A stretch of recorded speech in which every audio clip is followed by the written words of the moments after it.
Y al bolsillo de Dios.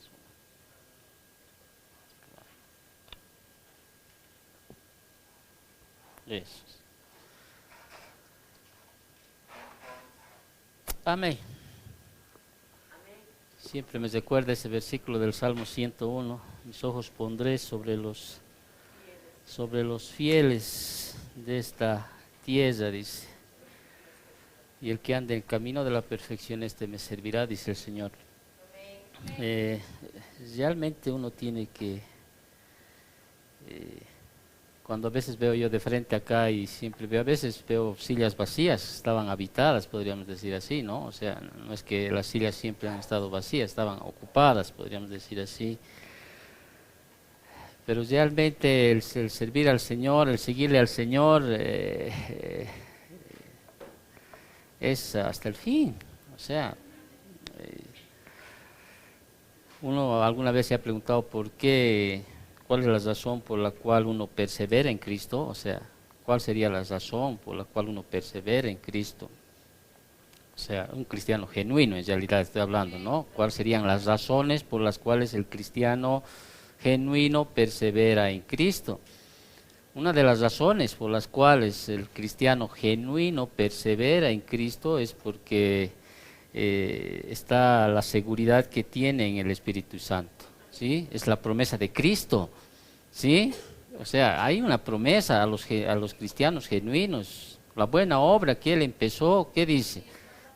Él la va a terminar, o sea, hay una promesa en la palabra del Señor. Es una promesa que viene directamente de Cristo, o sea, nadie las arrebatará, dice, como hemos leído a un principio, estaban hablando de este tema, nadie les va a arrebatar de mi mano, o sea, es una promesa que Dios mismo tiene en su palabra.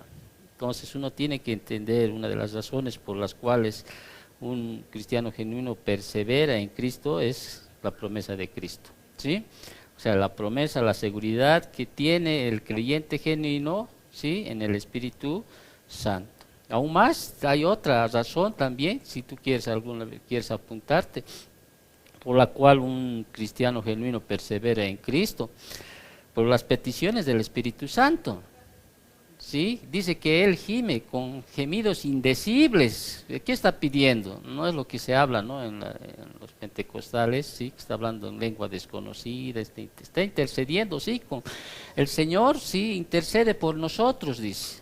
Y esa es la seguridad que tenemos, que vamos a seguir hasta el final.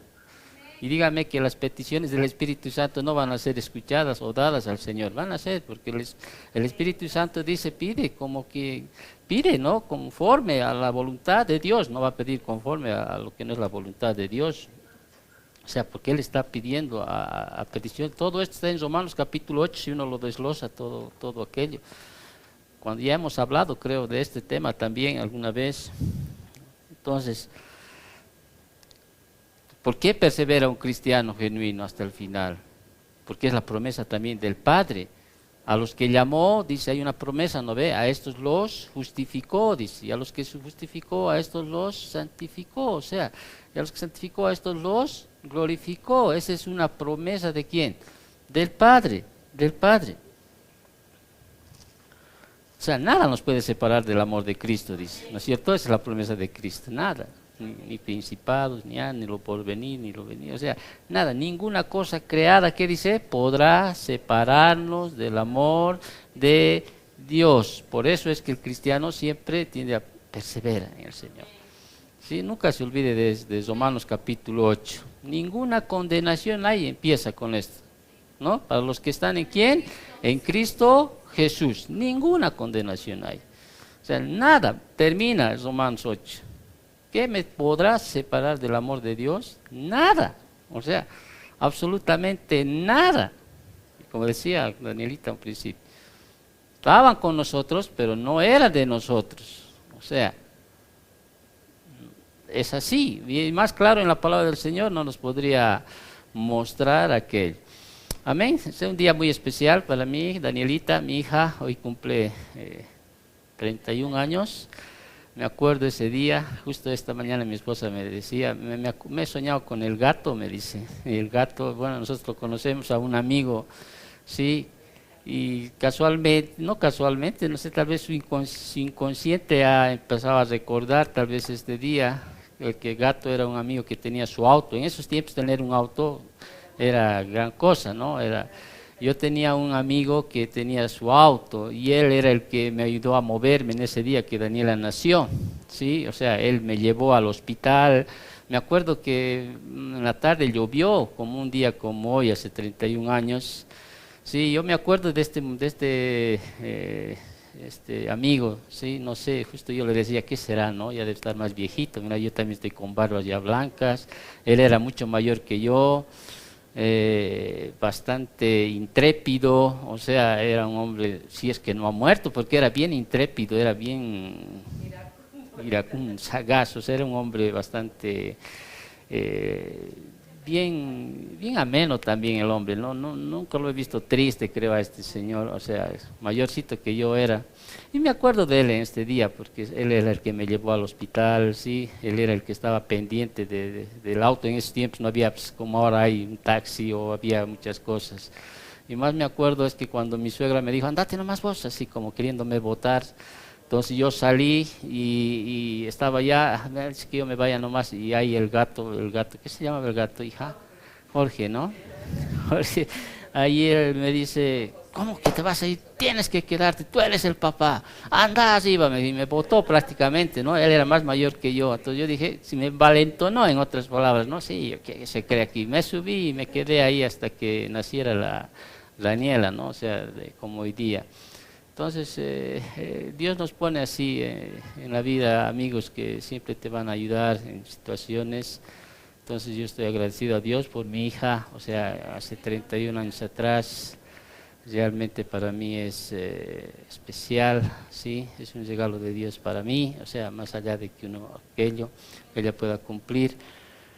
Pero bueno, ahí estamos, sí, un día estaremos con mi hija toda la eternidad, sí, allá en los cielos. Esa es la promesa en la cual tesalonicenses hablan, ¿no es cierto? O sea, un día, o sea, van a estar todos presentes allá en la eternidad. Agradezco a Dios por este día, que es un día muy especial. Me ha regalado a mi nieta y a mi segundo nieto también, o sea, más abuelo estoy volviéndome cada vez más. Y si Dios quiere y en sus propósitos está, pues tal vez vendré a mi bisnieta, ¿no? O sea, no sé, o sea, solo Dios. Realmente uno quiere saber el futuro, ¿no? O sea, como seres humanos quiere saber el porvenir, el futuro. O sea, de esto un poco es el tema, podríamos decir, de Tesalonicenses, ¿no es cierto? Respuestas a qué es lo que pasa, qué va a pasar con los que ya han muerto, ¿sí? Se han perdido la venida del Señor, en su perspectiva de los tesalonicenses, ¿no? Y la pregunta, y Pablo da respuestas a esas dos preguntas, podríamos decir así, ¿no es cierto? ¿Qué va a pasar con los que ya han muerto? Se han perdido la venida del Señor porque había una promesa de Cristo que iba a venir, Cristo aquí a la tierra, y Pablo les consuela a través de las cosas que habla de 1 Tesalonicenses capítulo 4, del 13 al 18, bueno, al capítulo 5, que es más largo todavía del que estamos llevando. Entonces, generalmente uno siempre tiende a querer saber el futuro, ¿sí? Por eso cuando se habla de temas escatológicos, la gente a veces quiere saber más de aquello, ¿sí? ¿Qué va a pasar? Y realmente el Señor, o sea, nos habla del futuro, o sea, pero no nos habla como lo hablan otros falsos maestros, falsos profetas, ¿no es cierto? Porque la Biblia incluso reconoce quién es un verdadero profeta de Dios, es aquel que en todas las cosas que dice de Dios se cumplen al 100%. Así, cuando usted ve a un hombre supuestamente llamado profeta o apóstol, dice algo y no se cumple, ese es un falso profeta. Porque en la Biblia un profeta de Dios, lo dice la palabra, es aquella que se cumple, pero al 100% todo lo que va a venir. Entonces, generalmente las personas, o sea, el hombre quiere saber el futuro, ya sea por curiosidad, puede ser, ¿no es cierto? ¿Qué va a pasar? O sea, por curiosidad. Algunos otros quieren más para aprovechar por lo por venir, o sea, de una manera más, con un sentido interesado de avaricia. Yo quisiera saber qué va a venir para sacarle ventaja a esta situación. ¿no? Y también otros quieren saber el futuro porque el hombre siempre vive en constante temor, no sabe qué va a pasar, o sea, una incertidumbre. Pero nosotros, dice Pablo, o sea, nosotros los cristianos, o sea, no tenemos ese temor. Porque, o sea, no, o sea, usted tiene que entender lo que Pablo está queriendo decir a los tesalonicenses, es que cuando usted muera, o sea, y en Hebreos dice, ¿no? Está determinado que el hombre muera una sola vez y después de esto el juicio, o sea, la muerte para el cristiano, o el dormir, en otras palabras, esta palabra que se usa, o sea, no es como la muerte que espera uno que no es de Cristo. Los que no tienen esperanza, para ellos sí que es terrible aquello que va a venir. O sea, entonces Pablo está hablando a los tesalonicenses de esta manera. Ahora, uno dice, ¿por qué estoy hablando de esta introducción? ¿Sí? Porque el Señor nos muestra en su palabra lo que va a suceder después. ¿Sí? O sea, nos va a suceder. El libro de Daniel nos escribe perfectamente qué es lo que va a suceder después. Si bien Daniel habla, en Daniel 9:27, habla un versículo, ¿sí? Jesús amplifica ese versículo del 9:27 de Daniel en Mateo 24, todas las cosas que van a acontecer, y aún ese de Mateo 24 es más amplificado todavía, podríamos decir, en Apocalipsis del 6 al 18, casi parte más del 19, o sea, pero es mucho más amplificado.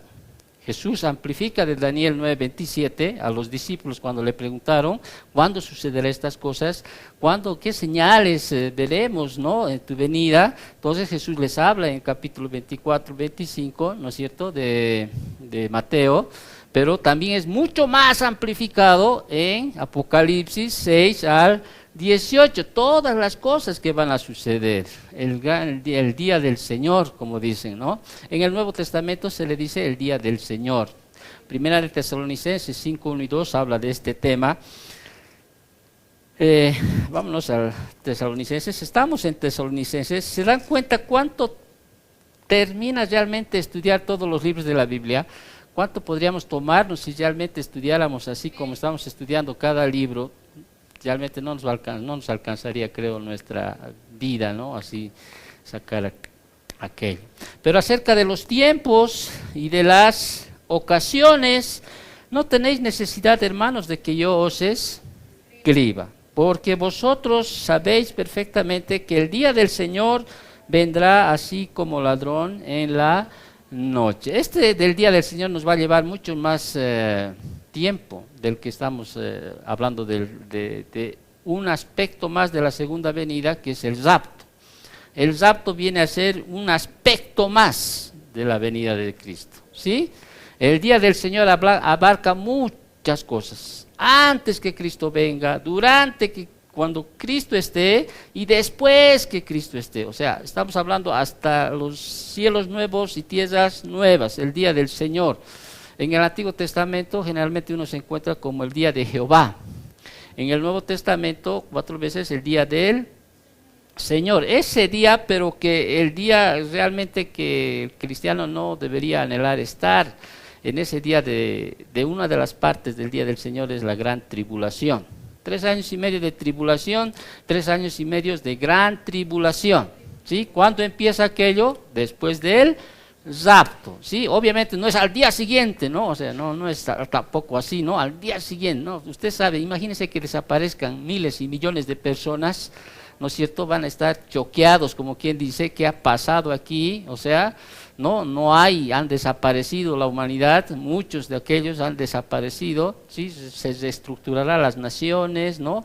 Viene la reestructuración de los 10 naciones de Roma, ¿no? De la antigua Roma, le dan el poder al anticristo, etcétera, etcétera, etcétera, pero esos 7 años de tribulación, o sea, de gran tribulación, 3 años y medio de tribulación y 3 años y medio de gran tribulación, comparada con esa ilustración más clara como los dolores de parto de una mujer, ¿no es cierto?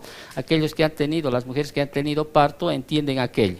Los primeros dolorcitos a veces, ahí están, se ríen, ¿no? O sea, ay, ya está, me está doliendo, ¿no? Los primeros, ahí están, los que han tenido esas contracciones. Pero a medida que pasa el tiempo, o sea, las contracciones son más duras, más duras, más duras, por eso se hace esa ilustración, para que entiendan realmente cómo va a ser esos tiempos de la gran tribulación. Eso vamos a estudiarlo en el capítulo 5. Cuando entremos al capítulo 5, ahí vamos a hablar de las señales que les di la anterior semana, según Mateo. También hay algunas que están en el Antiguo Testamento, ¿sí?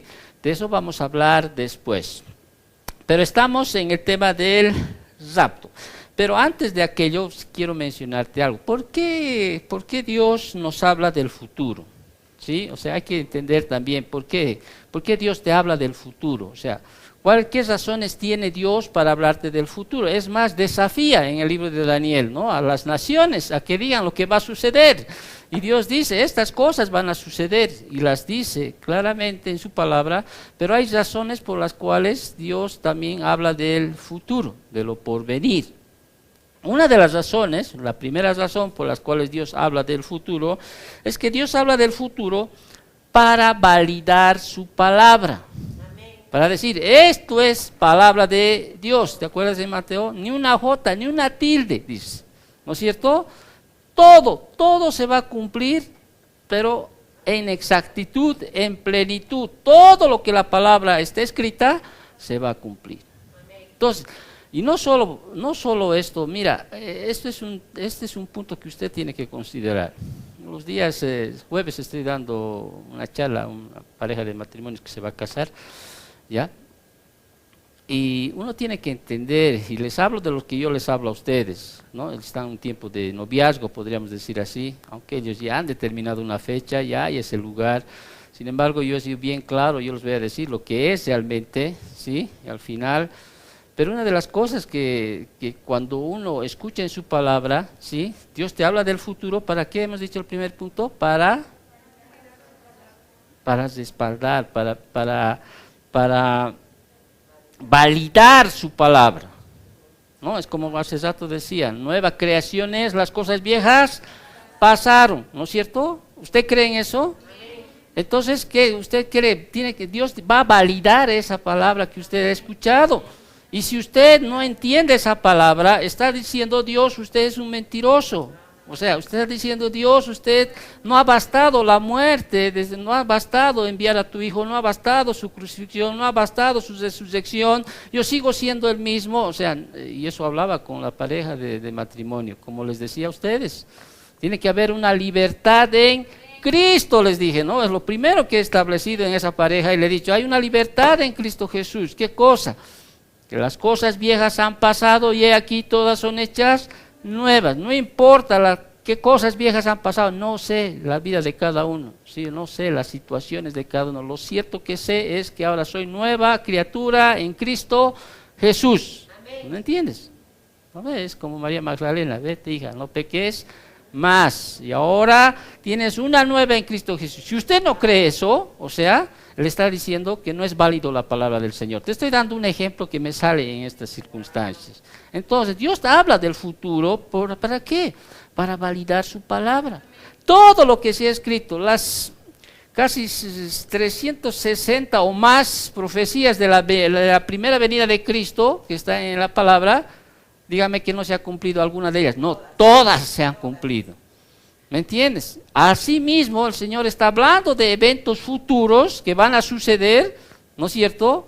Y todas esas cosas que Dios habla en su palabra se van a cumplir, sí o sí. Por eso en Mateo dicen, todo se va a cumplir, cielo y tierra pasarán, dice, más mi palabra no pasará, dice. O sea, Dios realmente dice, esto es lo que va a suceder y va a suceder. Por eso el anticristo, ¿qué quiere? Quiere eliminar al pueblo judío. Ese es su afán. O sea, cualquier nación le puede dejar, pero al judío, porque sabe que el judío, sabe que el Señor va a venir por su pueblo escogido, sabe que el Señor tiene que venir a reinar con su pueblo, o sea, esa promesa que le hizo a Abraham, a Isaac, a Jacob, a David, esa promesa que Dios le hizo de venir, restaurar su nación, tiene que cumplirse. Y el anticristo es por eso que estos tiempos de la gran tribulación va a querer destruir al pueblo judío. Es por eso que se ha querido destruir a través de la historia al pueblo judío, pero no se ha podido, o sea, no hay. Por eso en Daniel 12, del 1 al 3, ahí muestra Jehová la esperanza que el judío tiene. O sea, del momento que el Señor va a venir y va a restaurar y va a cumplir ese pacto que Dios ha hecho. ¿Por qué? Porque no lo hizo con hombre. ¿Te acuerdas del pacto de Abraham? ¿No es cierto? No lo hizo con hombre. ¿Me entiendes? O sea, todo se entrelaza. Entonces Dios muestra el futuro, las cosas que han de acontecer, ¿para qué? Para validar su palabra. Punto. Estas cosas van a suceder, estas cosas se van a dar. También Dios muestra el futuro, nos revela, podríamos decir el futuro, Dios nos revela en ella, ¿sí?, su soberanía. Amén. Dios revela su soberanía, o sea, para revelar la soberanía de su persona, que Él es Dios soberano y Él va a hacer las cosas que Él ha establecido en su palabra. Por eso dice, si usted, Dios en su soberanía le ha escogido una pareja idónea para usted, dígame que no se va a dar. No, se va a dar. O sea, Él ya sabe, o sea, con quién. Él ya sabe todo, Dios es soberano, podríamos decir así. ¿No? Y uno puede morir hoy, o sea, ya hemos cumplido el propósito de Dios. Mientras no cumplas el propósito de Dios, uno es inmortal, ¿no ves? Decía Spurgeon, ¿no? O sea, es inmortal, o sea, Dios sabe aquello. O sea, y Dios muestra en su palabra para revelar su soberanía, ¿sí? O sea, yo soy, dice, ¿no? Por eso desafía en el libro de Daniel, ¿no? Naciones, reyes, vengan y digan, ¿no? Las cosas que van a acontecer, díganlo. Pero Dios dice, estas cosas van a suceder. Entonces, para revelar la soberanía de su persona. Y también Dios muestra el futuro, y ahora estoy utilizando, ¿por qué les estoy hablando de esto? Para 1 Tesalonicenses 4, 13 al 18, que hoy vamos a acabar esos versículos, para motivar y consolar a su pueblo. ¿Sí? Por eso, en 1 Tesalonicenses capítulo 4, si usted ve el versículo 18, por tanto, ¿qué dice? Alentaos los unos a los otros con estas palabras. ¿Qué palabras? De las que vamos a estudiar en esta mañana, ¿no? O sea, por estas cosas, por tanto, te está diciendo, por lo que te estoy avisando, las cosas que van a suceder, ¿es para qué? Para que ustedes se alienten. ¿No es cierto? Es lo mismo que dice en 1 Tesalonicenses 5:11, por lo cual dice, animaos unos a otros, edificaos unos a otros, así como lo hacéis. O sea, te está describiendo eventos del futuro, o sea, ¿qué van a suceder? ¿Sí? Les está hablando del día del Señor que abarca, ya les he dicho, una infinidad de aspectos. Eso vamos a desarrollar la siguiente semana, ¿sí? Que involucra el día del Señor, ¿ya?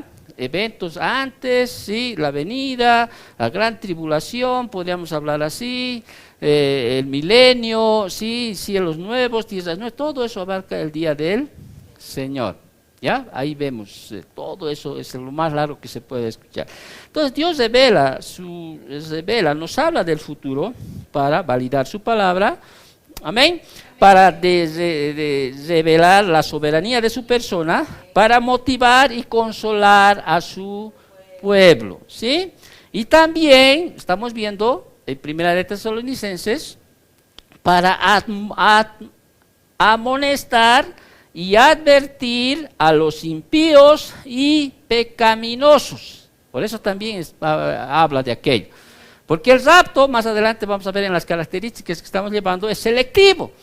No es para todos el rapto, ¿no es cierto? Hemos hablado de lo que es la iglesia, para advertir aún a quienes, a los impíos y pecaminosos. Y si usted ha tenido esta semana un poquito de inquietud, cuando les dije, estas parábolas son para que nosotros podamos examinarnos si estamos preparados para la segunda venida. Si bien esas 4 parábolas que les di, ¿se acuerdan el anterior domingo? ¿Sí? Es para después que la iglesia sea tomada, pero también tiene implicancia, tiene enseñanza para nosotros. ¿Sí? Realmente estamos preparados, porque si usted ve esas parábolas, usted va a ver el destino de aquellos que no son realmente fieles en el Señor. Aunque aparentemente son iguales. Imagínate tú, si cuando desarrollemos estas parábolas, si llegamos a desarrollar, usted verá las 10 vírgenes, por ejemplo, prudentes, había una similitud entre ellos, es el primer punto que usted puede ver.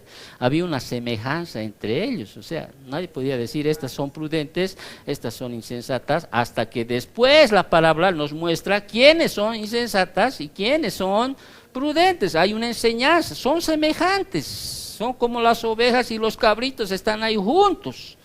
¿Me entiendes? Y cuando revela, cuando uno es cabrito, cuando revela que uno es oveja, cuando nos da ahí sus características, ¿no es cierto? Es lo mismo en la cuestión de las 10 vírgenes,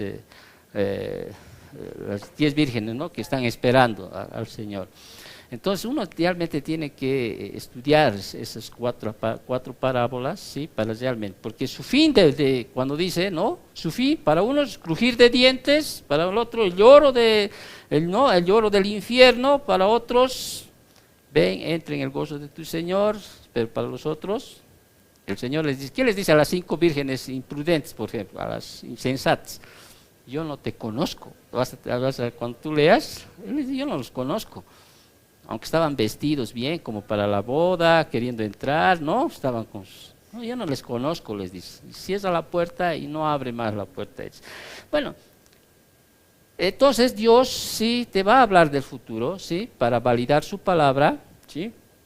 Para revelar la soberanía de su persona, para motivar y consolar a su pueblo, y para amonestar y advertir a los impíos y pecaminosos. Es de lo cual Pablo está hablando. Yo quiero que no dejes lo que has aprendido de Primera de Tesalonicenses del capítulo 1 hasta donde estamos llegando, porque todo se conecta, no son temas así ya separados del rap, no, porque Pablo, más atrás, tú te acuerdas, Pablo les está hablando cuál es la voluntad de Dios, cómo puedes agradar tú a Dios, ¿no? Y agradar a Dios es una vida de santidad y conocer la esperanza que el pueblo de la iglesia de Tesalonicenses tendría era la venida del Señor, ¿me entiendes? Una esperanza en la cual uno se aferraba ¿a qué? A la santidad. Por eso les dice, ¿no? Que os apartéis de fornicación y más bien usted viva en santidad, en un amor fraternal y tenga una vida diligente, una vida disciplinada, o sea, en el decir, ¿a esperas de qué? Del Señor, ¿sí? Del Señor. No vaya a ser que el rapto venga y usted se quede. O sea, se quede pues, porque si no es de Cristo, o sea, se va a quedar. Se va a quedar. ¿Usted ha visto esas películas? Cuando dice, pero mi papá era pastor, no sé, y desaparecen, ¿no? Esas, y tiene algo de realidad. O sea, tienen algo de realidad cuando hay a muchos que en plena iglesia, si ahorita hay el rapto, ¿sí? Están congregados ahí, no es que toda la iglesia se va. O sea, la iglesia en el sentido de que las personas que están, estoy diciendo, porque la iglesia sí se va a ir, ¿sí? La iglesia de Cristo sí se va a ir, no hay 2, 3 iglesias, hay una sola iglesia, es la iglesia de Cristo. Pero llegado el momento en esas películas usted ve que como si estuviéramos aquí reunidos, hasta hay una película en esta última que el pastor se queda. ¿Te fijaste esa película? ¿No? El pastor se queda y dice, y muchos han desaparecido, ¿no? A ver, ve, el remanente titula también esa película, ¿no? O sea, una película que te muestra algunas cosas que son reales, ¿sí? ¿No? Y ahí está, pero y ahí empieza la tribulación, ¿no? Y al final, ahí en ese tiempo se arrepienten muchos de ellos. Y es verdad, va a haber también, o sea, va a haber también, especialmente judíos, ¿no? Y también va a haber el de gentiles, pero que abrazan, podríamos decir, como los tiempos, los prosélitos de los judíos, que abrazan, que van a hacer caso a los 144,000 que habla en Apocalipsis y a los 2 testigos que Dios va a enviar, van a hablar del Evangelio. Y van a entenderlo mejor en esos tiempos. Pues cuando Daniel dice la ciencia aumentará, dice, ¿no es cierto? A veces enseñamos mal o han enseñado mal que dice la ciencia, la tecnología.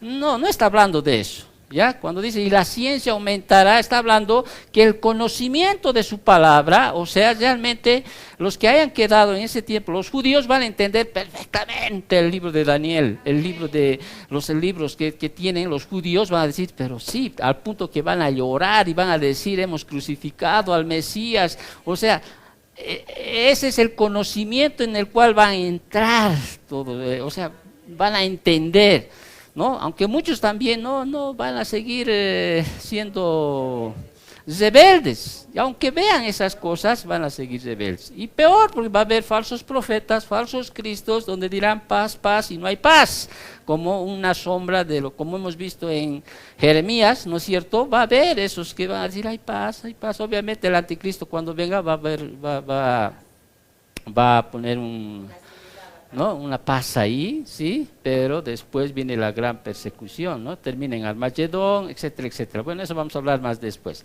Sí, entonces, pero Dios nos muestra en su palabra, sí, para amonestar. Así como para amonestar, también nos muestra su palabra, los eventos del futuro, para consolarnos. Y eso es para nosotros, debería ser el aprender esto, ¿ya? Ese es el fin. Por tanto, por eso dice Pablo a los tesalonicenses, por tanto, alentaos, consolaos, ¿sí? O sea, usted esté feliz, bienaventurado aquel que duerme en el Señor, dice en Apocalipsis 14, ¿no? Aquel que muere al Señor, o sea, feliz de la vida. Muy bien. Nadie quiere estar en ese día, en uno de los aspectos del día del Señor, ¿no? O sea, imagínate tú en esos días. El día del Señor es tipo de gran tribulación, nadie quisiera estar, por eso hay de aquellos que queden en cinta, etcétera, dice ¿no? La palabra, o sea, hay, o sea, tiempos duros. Moisés lo llamó el día de su aflicción, ¿sí? Varios profetas lo llamaron de distinta manera ese día. Sofonías lo llamó el día de la ira de Jehová. ¿Quién quiere estar en ese día de la ira de Jehová? Pablo lo llamó la ira venidera. ¿Sí? 1 Tesalonicenses 1:10. Juan lo llamó la hora de la prueba, la hora de su juicio también llamada, el tiempo de angustia, cual nunca fue desde que hubo gente hasta entonces, el día de la ira, la gran tribulación, o sea, el día de la visitación, aquel gran día del Dios Todopoderoso. O sea, son nombres que deberían hacerte temblar, en otras palabras, ¿sí? Pero nosotros somos la iglesia. ¿Amén? ¿Sí? Vamos a la iglesia. No nos vamos a perder, dice ese evento del rapto. ¿Sí? Si usted muere ahora, sí, cuando venga ese momento, usted va a estar primero que los que están aquí vivos incluso. ¿Sí? Primero. Muy bien, hemos hablado de lo que es el rapto, ¿sí? Palabra arpazo, ¿sí? Arrebatar. Hemos dado algunos ejemplos. Hemos dado algunas... Estábamos en algunas características de lo que es del rapto, ¿no es cierto?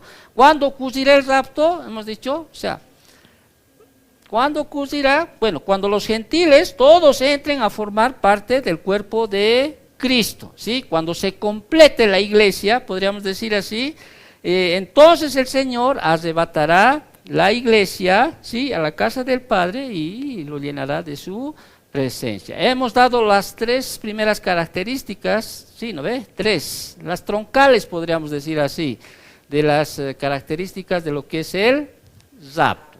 Hemos dicho que el rapto, como primera característica troncal, son tres bien importantes, las que ya hemos dado, después vamos a añadir 7 más, para que podamos entender cuando vayamos del 13 al 18 de Primera de Tesalonicenses, capítulo 4. ¿Sí? La primera hemos dicho que el rapto será un acontecimiento inminente. ¿Qué significa que sea inminente?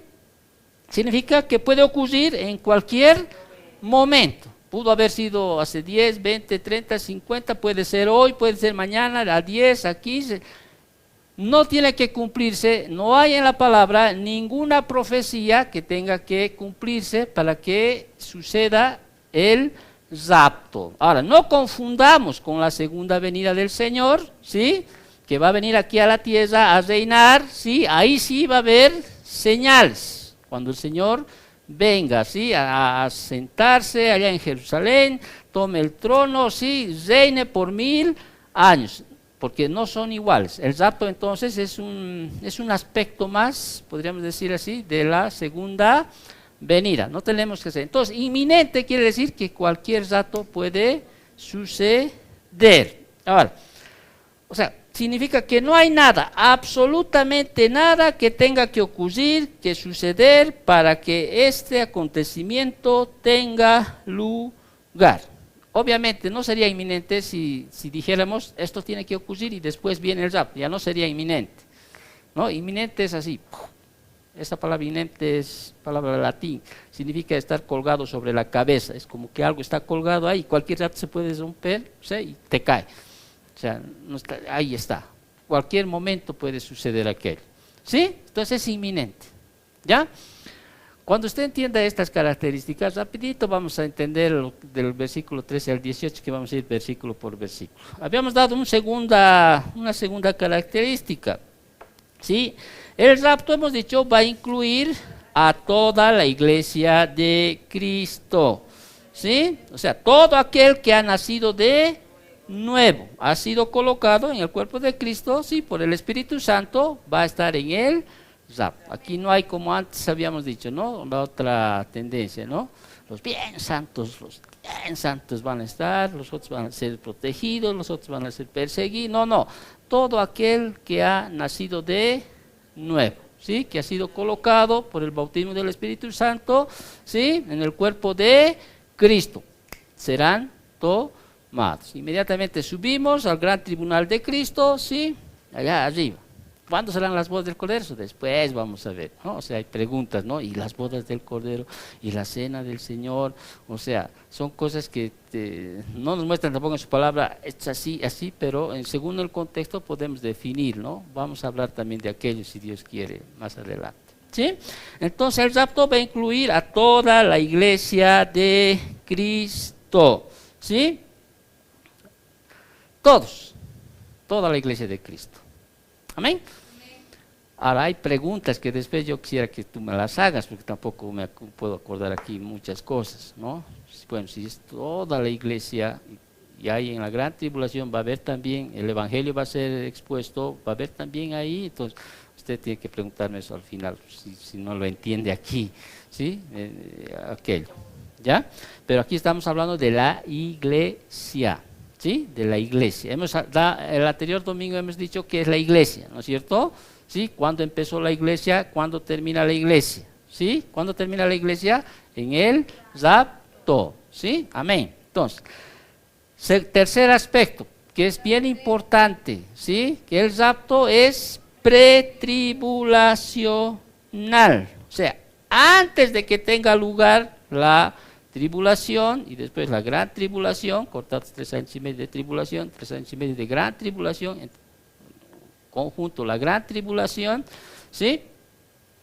Entonces el rapto será pretribulacional. En eso creemos, que la iglesia no va a pasar, ¿sí? La gran tribulación, no va a pasar. ¿Ok? ¿Estamos bien claros en eso? No va a pasar la iglesia. ¿Qué quiere decir esto?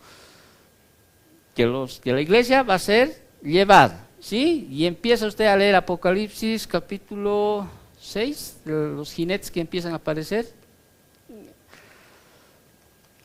porque eso viene después, ¿no? O sea, Apocalipsis capítulo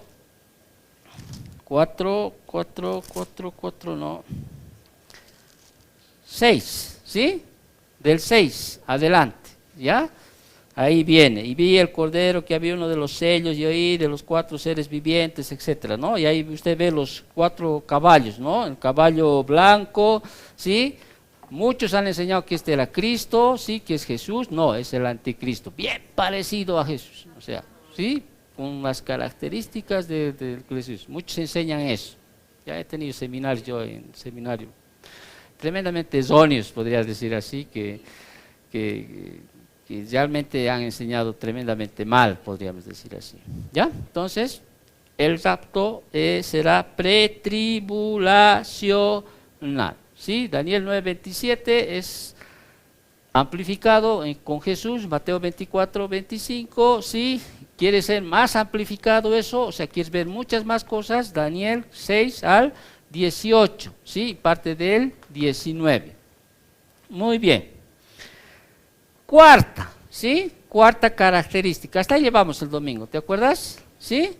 Entonces, pretribulacional, en eso creemos. Otros creen que será a la mitad de los 7 años de la última semana de Daniel. Otros creen que a los 3 años y medio, cuando el anticristo sí haga la abominación desoladora, del cual llamó el profeta Daniel, dice, sí, ahí va a empezar, otros creen eso. Otros creen, por lo que la palabra y los escogidos de Dios, dice en 24, creen que será que la iglesia va a pasar la gran tribulación. Otros creen eso. Hay otras, podríamos decir otras, ¿cómo se dice esta palabra? Interpretaciones. Ahora, uno puede decir, pero ¿y a cuál hacemos caso? ¿No? Sproul, por ejemplo, no está de acuerdo con MacArthur. Sproul con MacArthur en cuestión del milenio. O sea, imagínate tú, o sea, estamos hablando de 2 grandes hombres de Dios, ¿sí? ¿No? Tú puedes creer que Sproul sigue con el bautismo por aspersión, ¿no? Bautismo de infantes. Estamos hablando de Sproul, ¿ya? Y imagínate, MacArthur dice no, o sea, el bautismo del creyente es por inmersión de agua. En otras palabras, son temas, lo llaman secundarios, ¿no? Por los cuales uno puede decir, este es cristiano, este no es cristiano. Hay grandes hombres de Dios que tienen sus interpretaciones. Yo estoy agarrándome más de todo lo que es MacArthur, ¿sí?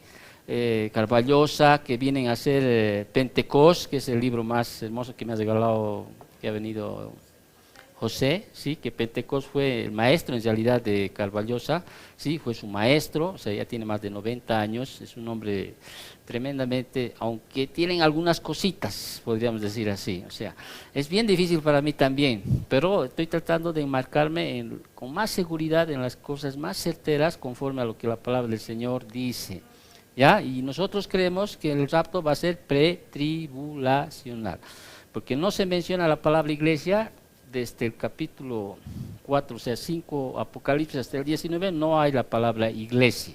Ya hay muchos otros aspectos más, que no voy a entrar en ese detalle. Muy bien, ya trataré de ser buen maestro. Entonces, muy bien, sí, el rapto es inminente, el rapto va a incluir a toda la iglesia, sí, de Cristo, será pretribulacional, ¿ok? Cuarto, ¿sí? El rapto es un evento que podríamos decir, los 3 anteriores son troncales, es un evento sin señales, ya hemos hablado, ¿no? O sea, es sin señales, o sea, si algo tiene que suceder antes que suceda, no es inminente. Pues por tanto, el rapto es un evento sin señales, no tiene que suceder nada, ninguna señal, ¿sí? Excepto, podríamos decir así, si usted quiere llamar como señal, podríamos decir que se complete el número, ¿sí?, de la iglesia, nada más. O sea, pero no hay eventos, ¿sí?, ni en los cielos, no hay eventos así, señales que tienen que suceder para que suceda el rapto. El rapto es sin señales. Amén. Muy bien, una quinta característica, que es casi similar, hemos dicho, los troncales son los 3 primeros. El rapto es un evento sorpresivo. ¿Qué significa esto? Va a ser una sorpresa, pues, cuando suceda esto, ¿no es cierto? O sea, sorpresivo, o sea, es cuando uno, sorpresa, ¿no ve? Alguien te sorprende, o sea, por tanto, usted no haga caso a ninguna predicciones. ¿Me entiendes? Los sabatistas, por ejemplo, han hecho predicciones, muchas predicciones, que cuando el Señor iba a venir, al punto de que han generado incluso muertes en muchos lugares, ¿no es cierto? Se han matado, ¿sí? Otros se han empezado a hacer sus búnkers. Aquí mismo en Bolivia, Cristo viene, por ejemplo, ¿no? El pastor Claures, sí, yo he leído varios libros de él, sí, leí sobre este tema exclusivamente. Él tenía fecha, tenía hora, tenía el nombre del anticristo, que es Billy Gay, Hasta ahora tienen la certeza de que es Billy Gay. Ellos dijeron que el fin del mundo iba a ser tal fecha, no sucedió, dijo no, que la semana, que hubo un tiempo y empezó a hacer, puso otra fecha, tampoco sucedió, o sea, nadie sabe. Es más, cuando los discípulos le preguntan a Jesús cuándo sucederán estas cosas, obvia esa respuesta, ¿sí? Y más adelante les dice, nadie sabe, ni la hora, ni los ángeles, solo Dios Padre. Entonces, es un evento sorpresivo. Usted no haga caso a las profecías, no haga caso. Están más llenos las iglesias de ellos porque ya están poniendo fecha, ¿sí? Yo lo respeto al pastor, claro, pero no respeto el poner fechas. Claro, él asume un versículo de Amos capítulo 3, versículo 7, donde dice que nada va a suceder sin que el Dios diga a sus santos profetas, ¿sí?, las cosas que van a suceder. O sea, toma como ese versículo de Amos 3, 7 y dice que Dios no hará, dice, ¿no?, nada Jehová el Señor sin que revele su secreto a sus siervos los profetas. Y él toma eso, ¿sí? Dios me ha revelado, ha empezado a estudiar fechas, ¿sí? O sea, y habla mucho de aquello. Ahora hay algunas cosas que sí hay que considerar, ¿sí? Pero uno tiene que estar bien, tiene que ser implícito en esto. Nadie sabe, ¿me entiende? Nadie sabe, solo Dios sabe en su sola potestad. Por tanto, este evento, el rapto, es algo sorpresivo. O sea, no haga caso a profecías, no haga caso. Si alguien le dice, ¿te acuerdas en el 2012 nomás cuando se casó Daniela? Ese día tenía que ser el fin del mundo y por eso nosotros le hemos casado. No, mentira, no hemos casado por eso, no era por eso, ¿no ven? No era por eso, pero ese día tenía que el calendario maya ya había dicho que el 12 de, ¿qué fecha era? El 21 de diciembre, que no iba a ser no hay, o sea, no hay. O sea, por tanto, usted no haga caso. El día y la hora nadie sabe, dice Mateo 24, 36. Amén. Entonces es un evento sorpresivo. Punto. Sexta característica. El rapto es un evento casi similar, podríamos decir, repentino. ¿Qué significa esta palabra repentino? En un nanosegundo se va a suceder esto. ¿Ya? Como dice en 1 de Corintios 15, 52, en un abrir y cerrar de ojos. O sea, va a ser ni la milésima parte de un segundo esto va a suceder. ¿Ya? Es una velocidad espiritual, podríamos decir así. Tremendamente repentino. Las personas van a desaparecer de la tierra. Ahora, uno podría preguntar, pero en Mateo 24 adelante dice uno estará moliendo, desaparecerá, uno estará durmiendo. Eso nada que ver con el rapto, ¿sí? Eso es un acontecimiento de juicio, podríamos decir así. O sea, no está hablando, no confunda eso, porque toman ese versículo como al decir uno va a estar moliendo y la otra está ahí. No, nada que ver eso, ¿ya? Ya el rapto sucedió antes, ¿sí? Y la gran tribulación está sucediendo ahí, en Mateo 24, las señales que les he dado el anterior domingo. ¿Ok? Eso vamos a hablar después, cuando entremos en ese tema. Muy bien, entonces el rapto es un evento repentino. ¿Sí? Un séptimo, para que usted entienda por qué estamos desmenuzando esto de las características del rapto. El rapto es un evento selectivo.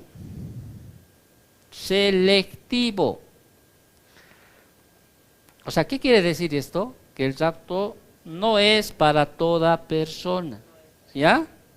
Sino para un grupo selecto de personas. ¿Cuál sería ese grupo selecto? La iglesia, bien entendido, ¿no? ¿Quiénes? Como dice en 1 Tesalonicenses, los que creemos, ¿no ve? O sea, como dice, si creemos, dice, que Jesús murió y resucitó, así también traerá Dios con Jesús a los que durmieron en Él. ¿No es cierto? ¿Sí? Porque el Señor mismo, con voz de mando, con voz de arcángel, con trompeta de Dios, descenderá del cielo y los muertos en Cristo resucitarán primero. Por tanto, el rapto es un evento selectivo. ¿Ya? O sea, la iglesia y los demás se quedan. ¿Qué? Se quedan. Ya me imagino yo, como en las películas yo me imagino. Imagínate tú, ¿no? ¿Qué ha pasado? O sea, muchos se darán cuenta, ¿no? De lo que ha estado escrito, como en las películas pasan, ¿no? Sí, dijo, mi papá me dijo, no, ya, ¿no? O sea, va a ser así, selectivo. Entonces, solo los seguidores de Cristo, ¿sí?, subirán y los otros serán dejados atrás. ¿Sí? Esa es la importancia de que usted debe estudiar las 4 parábolas que les dije, que les di la anterior semana. ¿Sí? No se confunde. ¿Se acuerdan de las 4 parábolas que les di, no? Para hacerles recuerdo, que es muy bueno esto. Que si bien ya la iglesia ha sido raptada, pero tiene implicancia, tiene enseñanza de tomar en cuenta aquello, ¿no? Uno tiene que esperar como quien protege una casa, así tiene que ser. Uno tiene que esperar como un esclavo fiel, porque realmente hay cristianos que dicen ser cristianos, pero no son siervos del Señor. No están en las labores que el Señor ha establecido, no están. Dicen ser cristianos, son como esos que han guardado el talento, ¿sí? Que han guardado el talento y dice, yo tuve miedo, ¿no? O sea, han guardado ahí y lo han dejado ahí, mejor no toco, estoy tranquilo. Y el Señor, no, tú no eres. El crujir de dientes te espera a vos. O sea, en otras palabras, parafraseando eso. ¿Me entiendes? Entonces uno tiene que esperar, dice, como esa virgen prudente. Por eso te digo, hay que leerlo bien. O sea, se enseña mal en esa situación de las 10 vírgenes, ¿sí? Ahí uno tiene que considerar la semejanza de las vírgenes. Están bien vestiditas, las 10 están bien, pareciera. Pero de las 10, solo 5 son realmente aquellas que entran al desposorio, ¿no? Al desposorio, ¿no? Son 5. Las otras 5, el Señor le dice, yo no te conozco. Porque la palabra no nos dice después que fueron, compraron, volvieron, no. No está, ya está cerrado, o sea, en vano. Por eso también habla las palabras del esclavo fructífero. Ya es que les dice a los que no son fructíferos, les espera el lloro y el crujir de dientes. Por eso uno tiene que poner, realmente, tiene que leer, ¿sí? Tiene que realmente entender.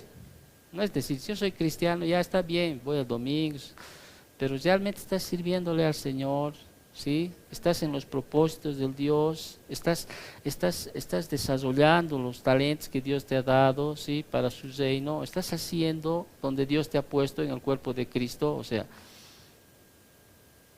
que muchos me dirán, incluso hay otros que sí hacen, pero no hacen pues conforme a la voluntad de Dios, o sea, no lo están haciendo. El rapto es selectivo. Amén. Característica número 8. El rapto es un evento espectacular. Ya, ¿por qué se dice espectacular? O sea, ya sé que es espectacular. Versículo 16 de 1 Tesalonicenses. Porque el Señor mismo, o sea, fíjate, o sea, es el Señor mismo que va a venir. No está mandando a ningún ángel, no está mandando a otras personas, o sea, a seres celestiales. No, el Señor mismo, ¿sí? Hay 2 partes en el retorno del Señor a la tierra. Una es por su iglesia, ¿ya? Por su iglesia, que se lo lleva al cielo. En la casa de mi Padre muchas moradas hay, ¿no? Y voy allá para preparar lugar para ustedes, para que cuando venga yo les tome, yo los arrebate, ¿sí? Y los lleve allá a la presencia. Y hay otro punto donde el Señor va a venir, ¿sí? Aquí a la tierra, ya con voz de mando, podríamos decir, ¿sí? Con vara de hierro, y va a venir a juzgar aquí a la tierra por 1000 años. Nosotros creemos en el milenio, ¿ok? Creemos. Nosotros creemos que el Señor va a venir, ¿ya? Entonces, el Señor mismo va a volver, o sea, todo ojo lo va a ver, dice. No sé cómo será, por celulares, no sé cómo lo verá, ¿sí? Pero lo va a ver, todo ojo lo va a ver. Varones Galileos, así como os visteis, ¿no ve? Subir, así también vendrá, dice el Señor. O sea, todos lo van a ver. Va a ser algo espectacular verlo a nuestro Señor. ¿Sí? Él en persona, Él mismo, ¿sí? Él, no a Miguel, ni otro ángel, no, Él mismo, dice, va a venir, ¿sí? Entonces el rapto va a ser limitado a quienes, a los creyentes.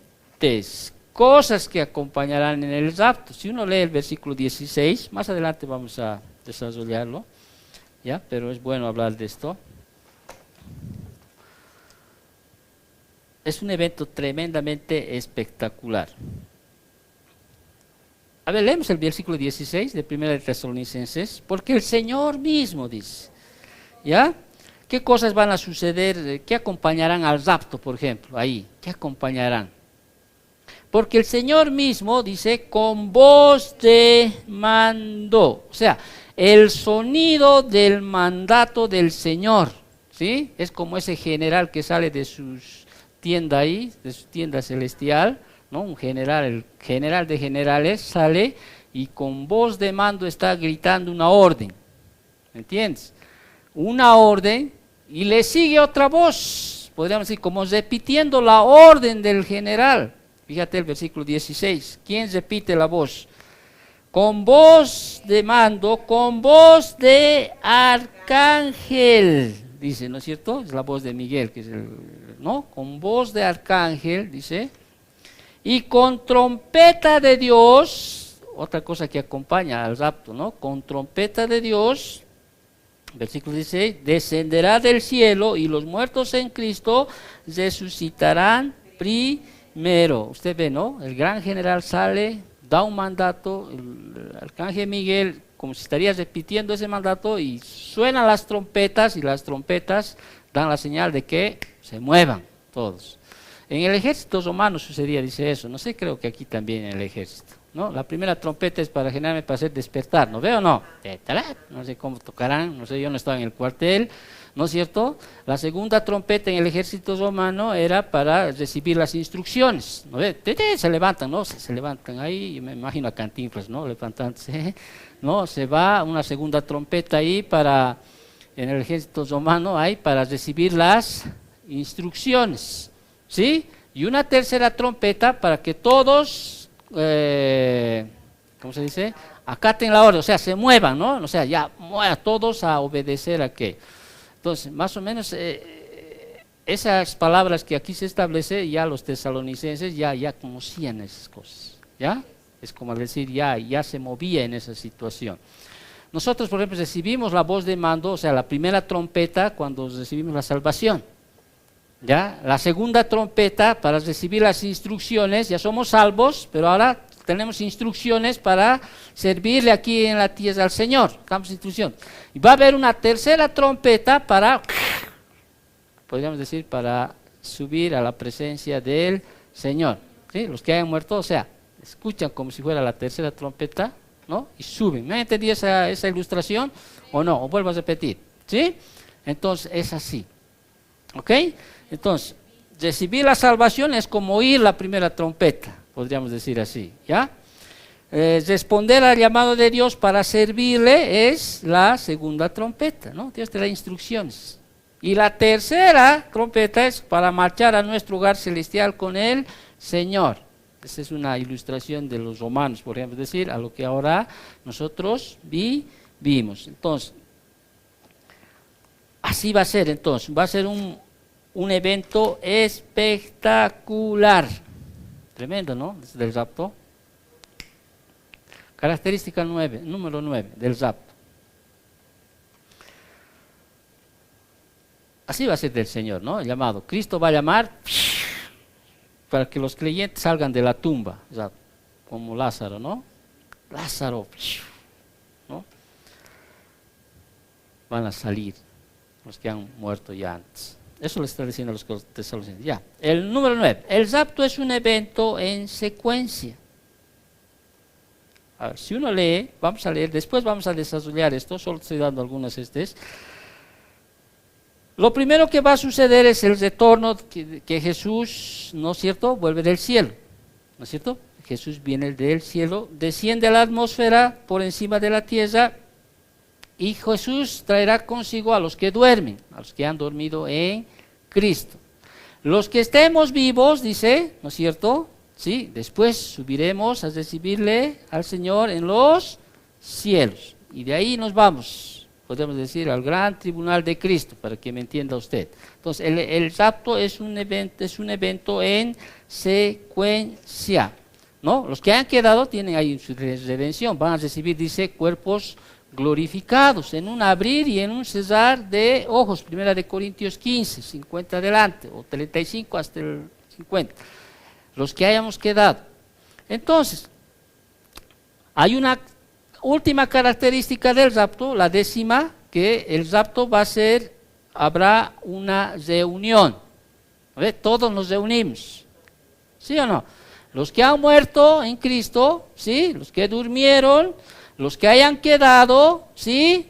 Todos, dice, nos vamos a reunir, ¿sí? Va a haber una gran reunión. ¿Ya? Entonces, ese es el rapto. Habrá una gran reunión. Muy bien. Esas son las características que tiene que haber en cuestión del rapto. Ahora, volvámonos ahora sí a Primera de Tesalonicenses, capítulo 4, versículo del 13 al 18. Entonces, los tesalonicenses vivían en una expectativa de su venida, ¿sí? Aguardaban. Ellos pensaron que el Señor iba a venir, ¿sí? En ese tiempo, ¿sí? Ellos pensaban que el Señor iba a venir y les iba a librar de esas tribulaciones, de esas persecuciones de las cuales Pablo les dice, ¿no es cierto? ¿Te acuerdas en el capítulo 3? Yo ya les dije que íbamos a pasar tribulaciones, ¿sí? Pero las preguntas que ellos tenían era, ¿qué sucede a los cristianos que mueren antes que Él venga? Esa era la pregunta de los tesalonicenses. ¿Qué sucede a los cristianos, podríamos decir, que mueren antes de que Él venga? Van a perderse el regreso de Cristo, de los cuales Pablo les habló ya, pero no les habló completamente. Incluso más adelante les dice, ¿acaso no se acuerdan de las cosas que yo les he dicho? Les está diciendo. Pero Pablo les responde esas dos cuestionantes que tenían a los tesalonicenses. ¿Qué va a suceder con los que ya han muerto? Acuérdense que la iglesia de Tesalónica estaba siendo perseguida, muchos estaban muriendo, y la promesa era que el Señor iba a venir y les iba a librar de aquello. Entonces los tesalonicenses ya estaban, podríamos decir, hasta desanimados, por eso les dicen, alentaos con esas palabras, aliéntense por estas cosas que les digo, ¿no? Un desaliento ya había porque ellos dijeron, no ha venido, o sea, se han perdido los que han muerto, ¿sí? ¿Qué va a pasar con ellos? Entonces Pablo les responde, podríamos decir así, del versículo 13 al 18. Vámonos. Entonces, ellos tenían esa expectativa, ¿me entiendes? Y ahora sí, versículo tras versículo vamos a ir. ¿Amén? Muy bien. Entonces, la venida del Señor titula, ¿no es cierto? En su libro, ¿sí? Recuerde, el rapto es un aspecto más de la segunda venida del Señor, ¿sí? Es un aspecto más. Muy bien. Tampoco queremos, dice aquí Pablo a los tesalonicenses, hermanos, ya hemos dicho, esto es para la iglesia, ¿sí? Ya hemos dado esto, la iglesia, entonces, una de las características de la iglesia es selectiva, ¿no es cierto? O sea, ¿qué significa esto? Que es para cristianos, o sea, para la iglesia, ¿sí? Que es la que va a ser arrebatada, ¿sí? Tampoco queremos, hermanos, que ignoréis acerca de los que duermen, para que no entristezcáis como los otros que no tienen esperanza. Muy bien. ¿Quiénes son los que no tienen esperanza? Los que no son cristianos, los que no son de la iglesia, ¿sí? O sea, no quiero que ignoren. Los otros que no tienen esperanza, nosotros tenemos esperanza. Pablo está hablando de la esperanza, más adelante es mucho más claro. Entonces, Pablo dice que no se entristezcáis. Obviamente, cuando uno muere hay tristeza. ¿No veo o no? Si yo muero, supongo que ustedes van a estar tristes. ¿No o no? Aunque en su tristeza yo voy a estar feliz. A ver, imagínate vos, por un lado aquí es lloro, ¿no es cierto? O sea, puede ser lloro, ya, pongamos que lloren, ¿no? ¿Sí? Van a llorar, sí, la ausencia está, es real, pero imagínense del otro lado, de lo que el otro siente. El otro cree que va a llorar, he dejado a mis hijos. No, el otro va a ver realmente. Por eso hay dos tipos de lloros en la Biblia, ¿no? Un lloro de gozo, ¿sí? Dios enjugará toda lágrima, dice, o sea, un lloro, pero de felicidad, y un lloro de crujir de dientes, ¿no? Porque también el que no tiene sin Cristo, los que no tienen esperanza, por más que les pongan en una buena lápida, le entienden en el mejor cementerio lleno de flores ahí arriba, ¿no? El pastito verde, con con su, ¿cómo se llama?, su lápida de mármol, lindas escrituras, un lindo mensaje. Si no está en Cristo, ¿sí? No le va a servir de nada las flores que han puesto alrededor, el pastito verde que está ahí, no le va a servir de nada, porque él va a estar en un lugar de tormento, de angustia, va a estar en la antesala del infierno, en el Hades, en un lugar donde es tormento continuo. ¿Hasta cuándo? Por toda la eternidad. ¿Me entiendes? Por más que te hayan puesto en el jardín aquí, en la Concordia, como llaman, ¿no? Lindo, bonito, o sea, no. En cambio, sí, los que tenemos la esperanza, y la vergüenza no es esperanza, los que creemos, sí, que cuando nosotros morimos, como dice Pablo, más ganancia, nosotros es estar en Cristo, o sea, sabemos que nos vamos a ir en Cristo, o sea, eso es lo que debería alentarnos a nosotros. ¿Sí? En cambio, los que no, o sea, no tienen esperanza, o sea, y ahí. Por eso Pablo les está diciendo en el versículo: tampoco queremos, hermanos, que ignoréis acerca de los que duermen. Un eufemismo, ¿no? Está haciendo una ilustración. Así que aquí no está diciendo de que uno duerme y está en estado de inconsciencia, no. ¿Sí? Es como dice Pablo en 2 Corintios 5, ¿no? 8 al 10 dice, o en Filipenses 1, capítulo 1, dice: yo quisiera estar con Cristo. ¿Sí? Pero también es necesario que siga aquí. Es necesario, pero cuando esté con Cristo, o sea, ya es otra cosa. Entonces, tiene que haber eso. O sea, la muerte para el cristiano no debe ser igual que la muerte como para un que no es cristiano. ¿Sí? Obviamente, usted seguramente en este tiempo va a haber tristeza. Hasta Jesús, ¿no? Lloró, podríamos decir así. Hay tristeza, va a haber tristeza, porque hay un vacío que queda ahí. Pero por el otro lado, o sea, ya hay un gozo de la otra persona, del que ha partido, o sea, esa es la esperanza que uno tiene, ¿no es cierto? La esperanza. Más también de aquellos que ya han muerto, o sea, pero en Cristo, ¿sí? Los tesalonicenses están diciendo que de aquellos que ya han muerto, y Pablo les está diciendo, los que han muerto en Cristo, o sea, no se van a perder el rapto. Es más, ellos van a resucitar primero, ¿sí? Ellos van a resucitar primero, sus cuerpos con voz de mando, dice el Señor, los va a llamar, van a recibir un cuerpo glorificado. Después nosotros, los que hayamos quedado en un abrir y cerrar de ojos, también dice, ¿no? Esperamos la redención, dice Romanos 8 adelante. Sí, también. O sea, Pablo les está diciendo, o sea, no se acongojen, o sea, más adelante, o sea, aliéntense entre ustedes, ¿sí? Que los que han muerto en Cristo Jesús, ¿sí? Es bien distinto a los que no han muerto en Cristo Jesús. Estos no tienen esperanza. No hay más, muere uno, sin Cristo ya hay, no hay más. No hay arrepentimiento más allá, no hay. ¿Sí? Señor, al último que puedes hacer tú es que seas como Lázaro y el rico, ¿no? ¿Sí? El rico, ¿no? Señor, manda pues, sí, que vengan a este lugar, ¿sí? Que realmente entiendan que esto es real, que existe esto. ¿Qué? Por lo menos se ve algo bueno, ¿no? Del rico ahí, no queriendo que su familia esté a su lado. Porque al final uno quiere estar con su familia, ¿no es cierto? Pero más bien el rico dice, no, que vayan. A los profetas, ¿no? Ya tienen, dice, ¿no es cierto? A los profetas ya tienen. No han hecho caso en vida, hasta ahí nomás. Por eso Hebreos 9:26 o 9:20. Dice, está determinado que el hombre muera una sola vez y después de esto el juicio. Cuando uno muere, su cuerpo queda en la tierra, ¿sí? Su personalidad, o sea, su alma, su espíritu. Si tiene a Cristo, se va al cielo. Si no tiene a Cristo, se va al Hades, ¿sí? A un lugar de tormento. Su cuerpo queda aquí. Ahora, Pablo les dice, no ignoren esto, hermanos, los que han muerto en Cristo, ¿sí? No se van a perder el rapto, ellos van a estar con Cristo, allá en los cielos, ¿ok?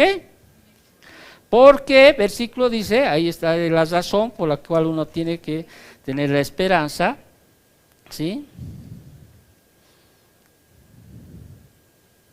Por eso uno tiene que tener esperanza. ¿Por qué? Esperanza porque descansa en la promesa de Dios. O sea, les está diciendo, bueno, Dios promete, ¿sí? Y Él cumple. Por eso dice, para validar su palabra, les está diciendo, esto va a suceder. O sea, ustedes no se acongojen. ustedes no tengan tristeza, ¿sí? Ellos no se van a perder el rapto, no se van a perder, ellos van a estar en ese momento del rapto. Estoy parafraseando para que usted entienda. Porque, dice, si creemos que Jesús murió y resucitó, eso te hace ser creyente, ¿no ve o no? Si usted reconoce que Cristo murió, resucitó, ¿no? Que ascendió, o sea, eso te hace creyente. Así como usted cree eso, dice, así también traerá Dios con Jesús a los que durmieron en Él. Ok, traerá a Dios con Jesús.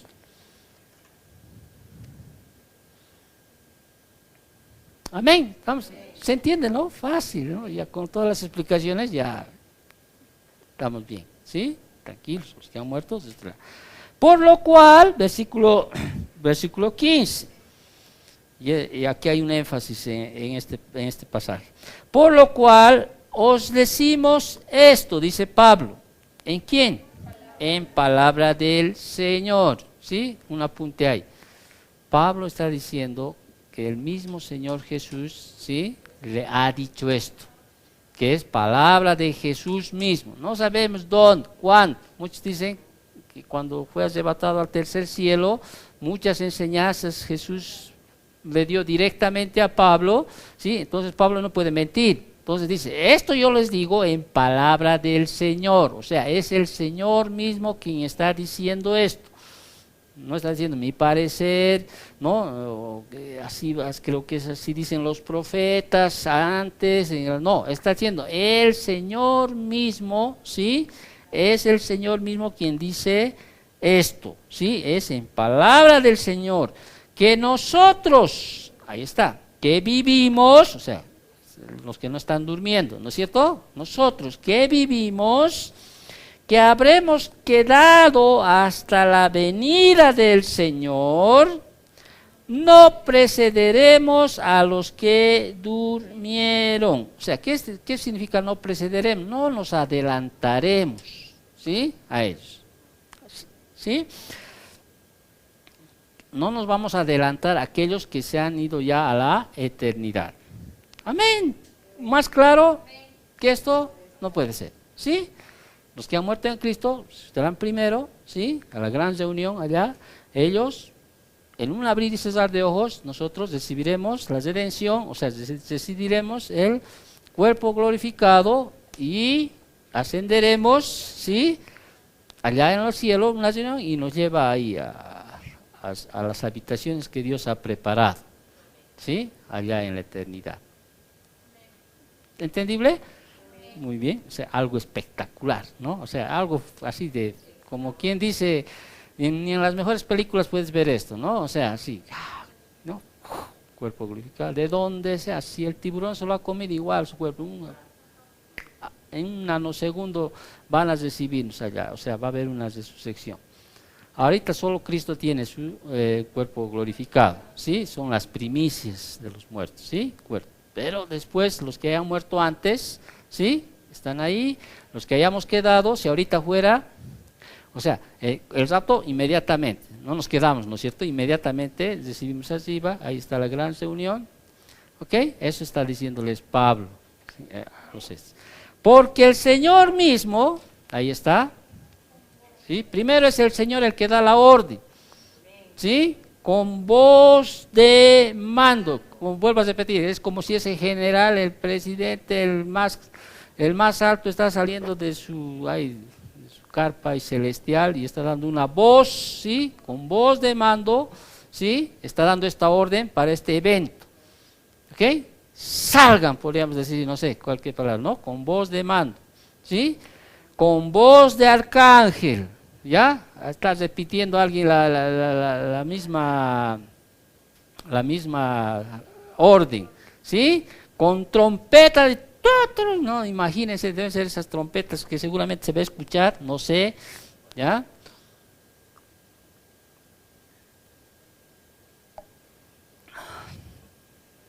Con trompeta de Dios, dice, descenderá del cielo y los muertos en Cristo resucitarán primero. ¿sí? Hemos dicho que el rapto es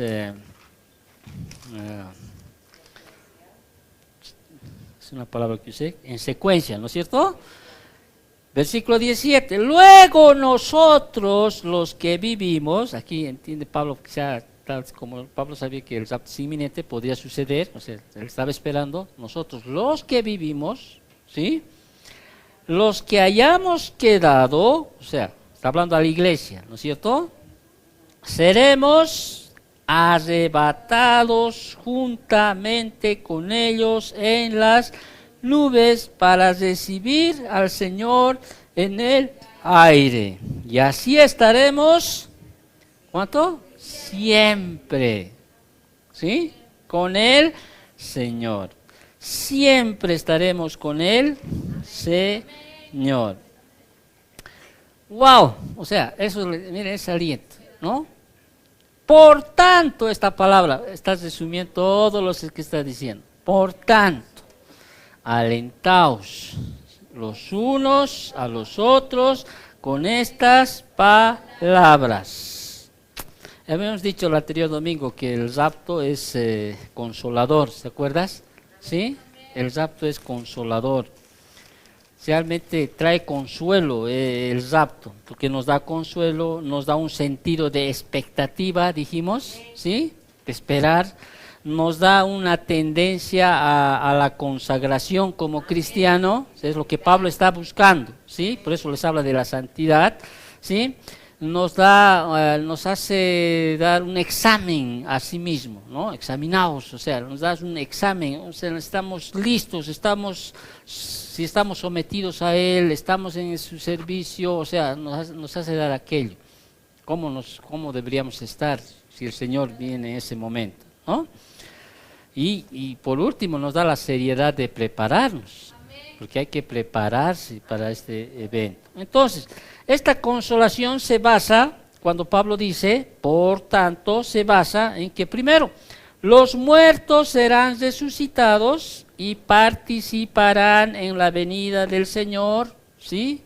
Por los suyos. O sea, ese es, por tanto, dice, ¿qué les está diciendo? Que los que han muerto serán, ¿qué cosa? Resucitados y participarán en esta venida. ¿Les dice eso o no les dice? Sí, ¿no es cierto? También dice que cuando Cristo venga, los vivos se reunirán para siempre con sus seres queridos. Les está diciendo eso, porque los otros que hayamos quedado, nos reuniremos también con ellos. ¿Sí? Con el papá que quizá ha muerto, con el hijo que quizá ha muerto, ¿sí? Que obviamente que estaban en Cristo, ¿no? ¿Sí? Vamos a vivir con ellos por siempre. Entonces, en otras palabras, les dice, por tanto, consolaos, alentaos los unos a los otros, porque todos estarán con el Señor en la eternidad. Amén. Amén. O sea, esas son las palabras de consuelo que les da Pablo a las preguntas que podrían salir del contexto y decir, ¿y qué pasó con los que ya han muerto? ¿Se perderán de esta segunda venida? ¿Se perderán del rapto, de este evento, de este acontecimiento? Y Pablo dice, no, es más, ellos resucitarán primero. Y luego nosotros nos vamos a reunir y nos vamos allá al lugar celestial donde Dios ha preparado, ¿sí? Y aquí en la tierra se quedarán los que no tienen esperanza. Y ahí empieza lo que es la gran tribulación. Obviamente habrá un tiempo de reordenamiento, ¿no? Habrá un tiempo donde se van a reorganizar las naciones, ¿sí? Se levantarán, ya hemos leído las 10 señales según Mateo 24, ¿no es cierto? Se levantarán falsos cristos, ¿no? Vendrá la apostasía, vendrá el anticristo, señales en los cielos, etcétera, etcétera, etcétera. Si quieres saber más, Apocalipsis 6 al 18, casi parte más del 19, todas esas cosas van a suceder. ¿Ok? Entonces, y Pablo entra al capítulo 5 de Primera de Tesalonicenses, solo vamos a leer, hoy vamos a acabar más temprano. ¿Ok?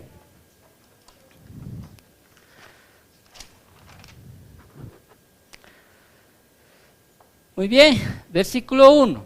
Solo voy a leerlo para que entremos la siguiente semana en esto. no quiero saltar. Tal vez alguna pregunta si usted quiere hacer, estamos dispuestos, ¿ya? Pero acerca de los tiempos y de las ocasiones, no tenéis necesidad, hermanos, de que yo os escriba, porque vosotros sabéis perfectamente que el día del Señor vendrá así como ladrón en la noche. Que cuando digan paz y seguridad, entonces vendrá sobre ellos destrucción repentina, como los dolores a la mujer encinta, y no escaparán.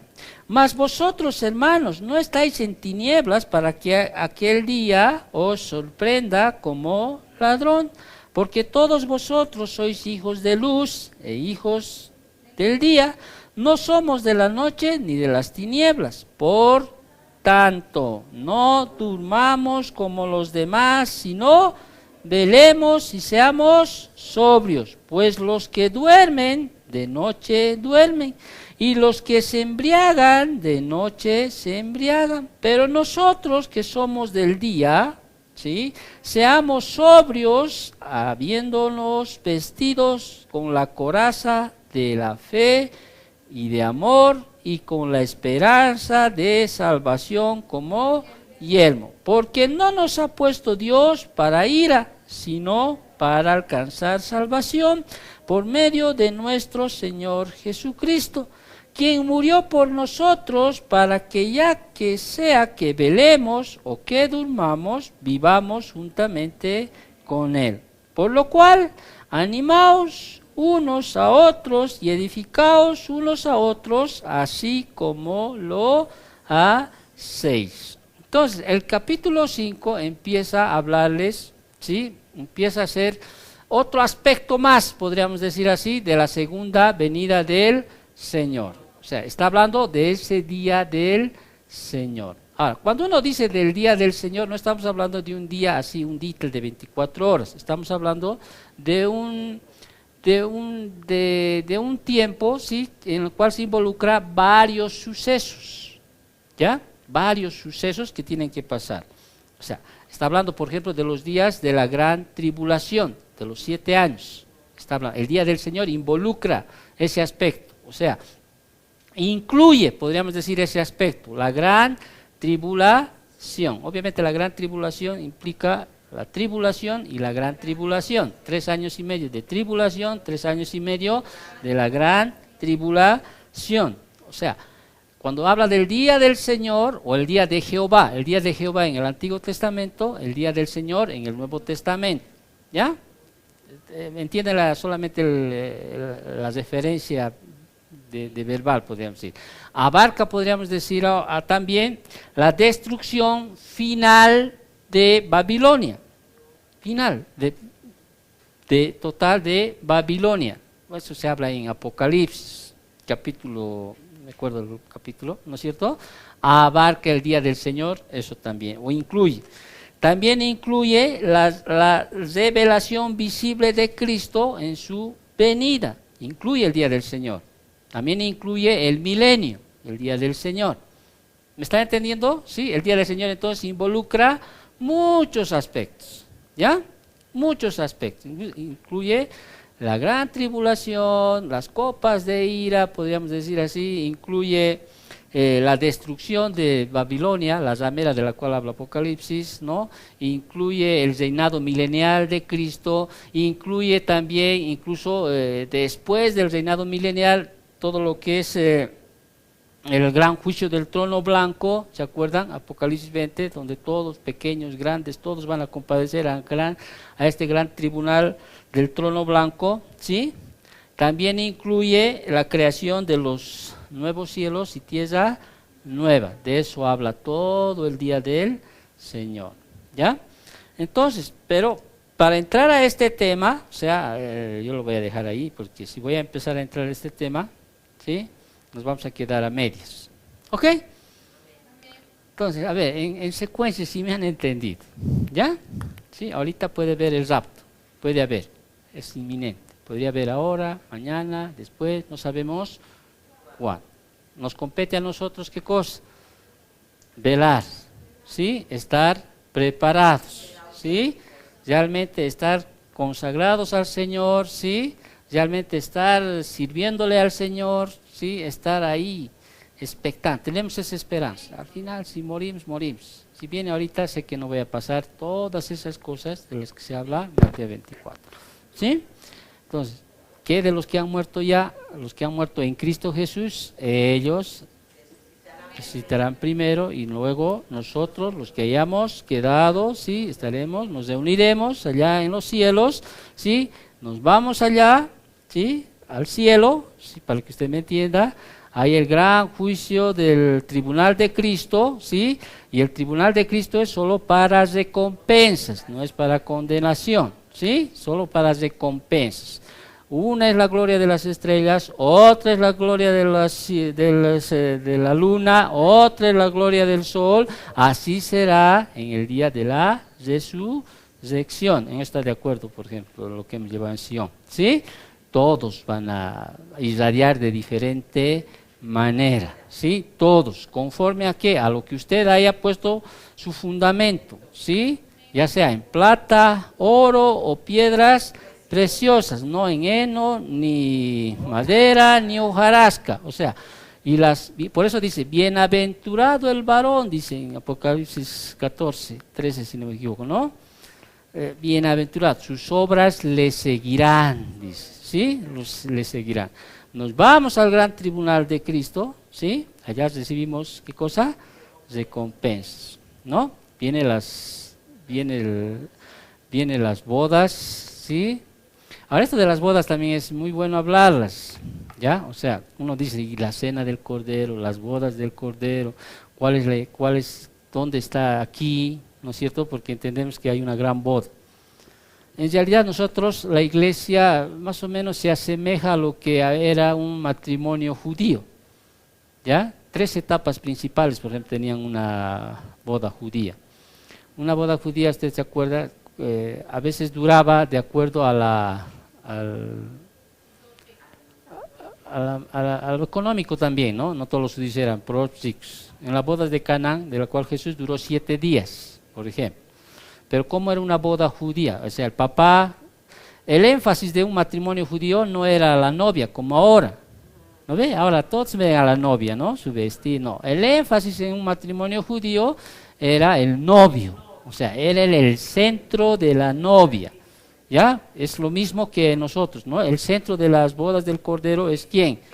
Cristo, ¿no es cierto? Cristo. O sea, no es como ahora, ¿no? La novia, todo es la novia y el novio, bueno, ahí está. No es así. En los judíos era la novia.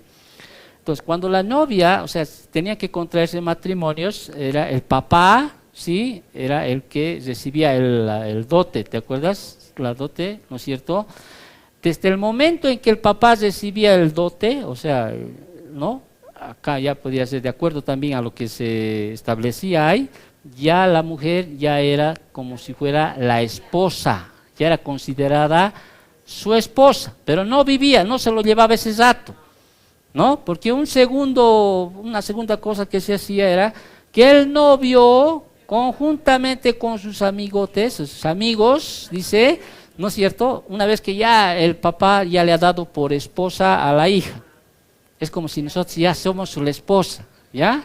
¿Sí? El novio con sus amigos viene, ¿sí? A tomar a su esposa. O sea, ya era su esposa, ya legalmente ya había establecido, el papá ha dicho, ya esta es su esposa, ¿sí? Entonces el novio iba y traía a sus amigos y venía a recogerle a la novia, ya eres mi esposa, le sacaba, ¿sí? Y un tercer aspecto que era la celebración de la boda, o sea, fiesta, comidas, todo aquello. ¿Me entiendes? Casi es la misma relación de lo que es la iglesia con Cristo. Es como si ya nos hubieran dado a nosotros como esposa, ¿sí?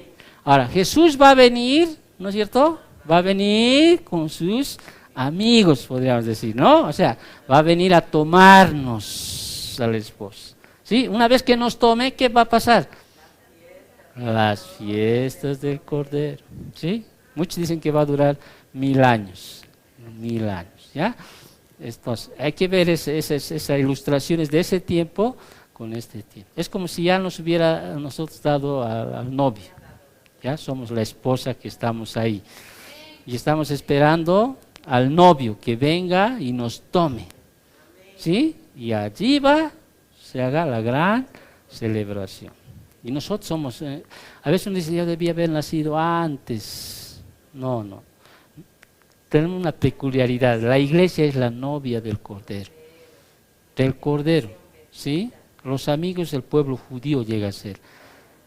¿Ya? O sea, nosotros, pero la iglesia, tenemos esa dicha, pues ese privilegio de que nosotros somos tomados como la novia del Cordero. Preparándonos. ¿Sí? Es como se hacía también antes, ¿te acuerdas?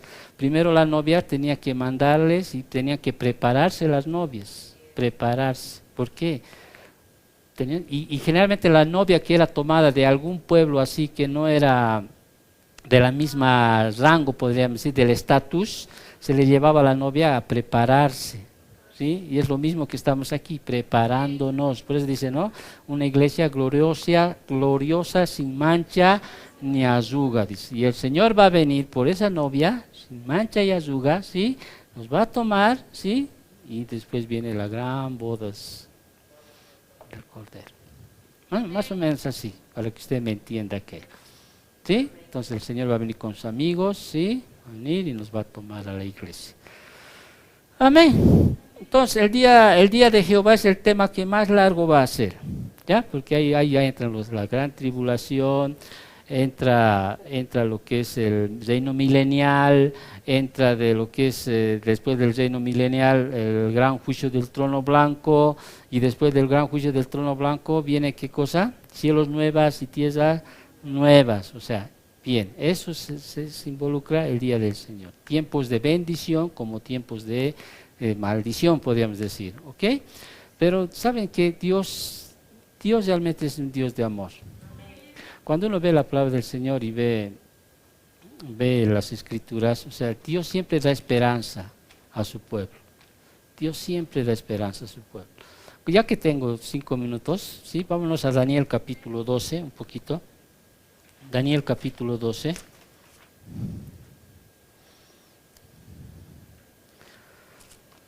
A veces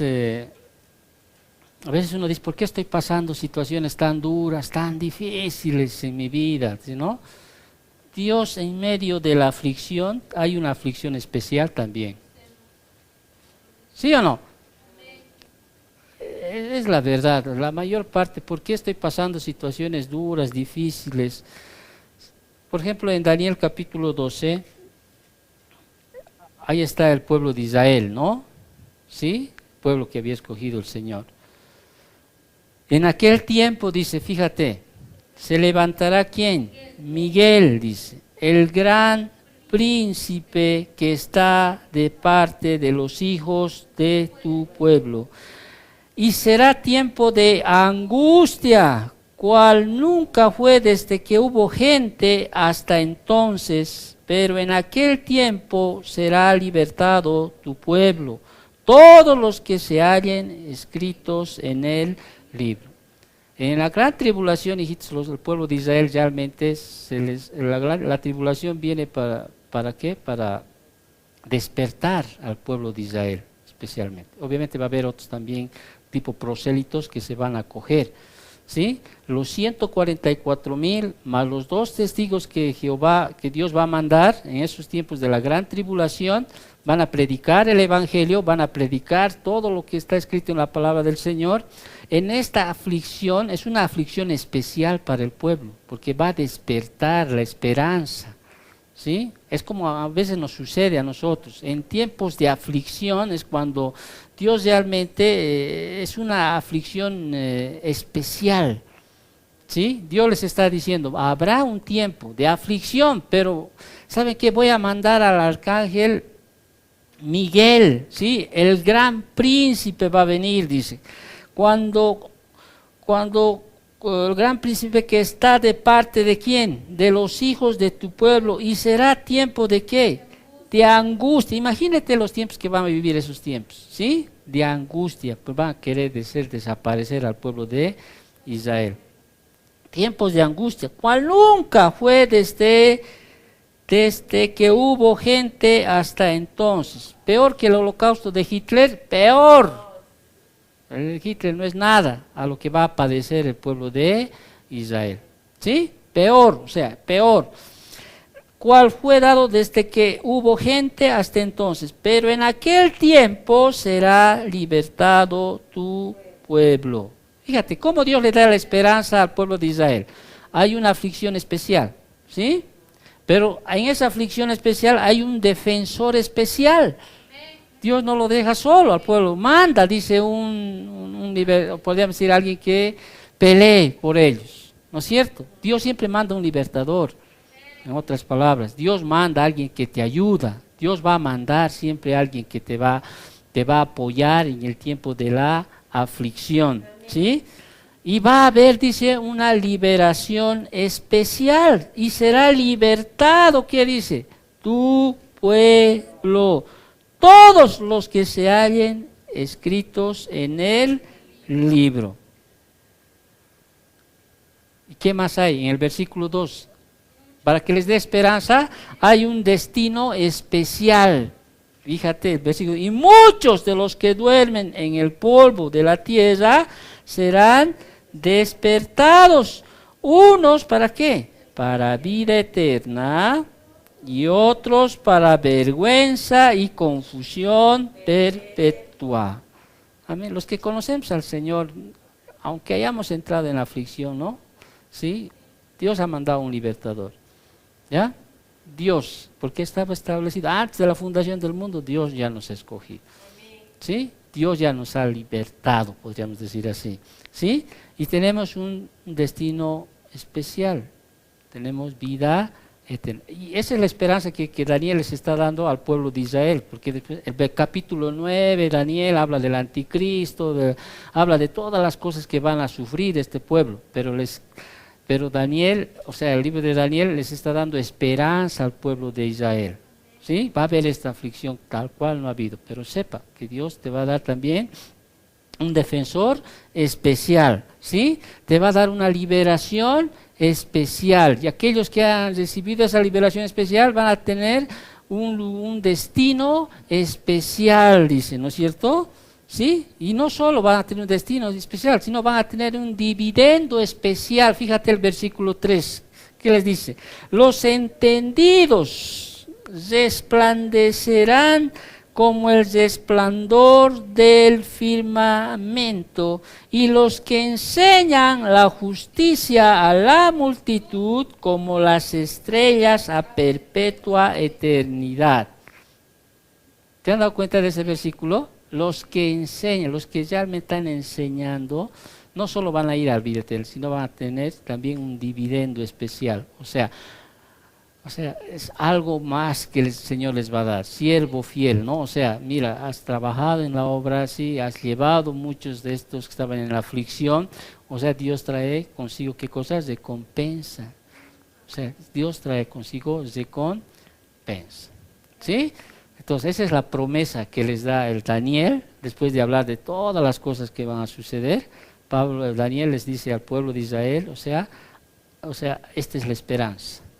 ¿Sí? Dios va a cumplir su pacto, ¿sí? Aquello que hizo con Abraham, con Isaac, con Jacob y con David, ¿sí? Dios va a cumplir su pacto. Un día va a tomar aquello.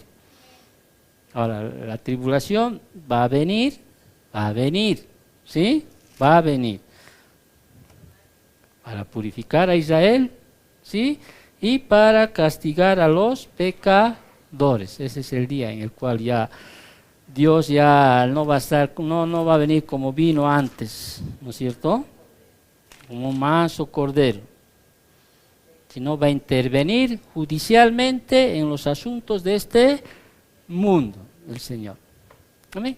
Esa es la esperanza. Por eso el tema de Tesalonicenses es para que nuestra esperanza crezca. ¿Sí? ¿Y cómo? En santidad, dice el Señor, ¿no? Pablo le dice, caminen, crezcan aún más en santidad, en amor fraternal, tengan una vida disciplinada, ¿sí? En el Señor. Y esa es la esperanza que tenemos. Cristo Jesús. Amén. Damos gracias, oremos ahí, Señor.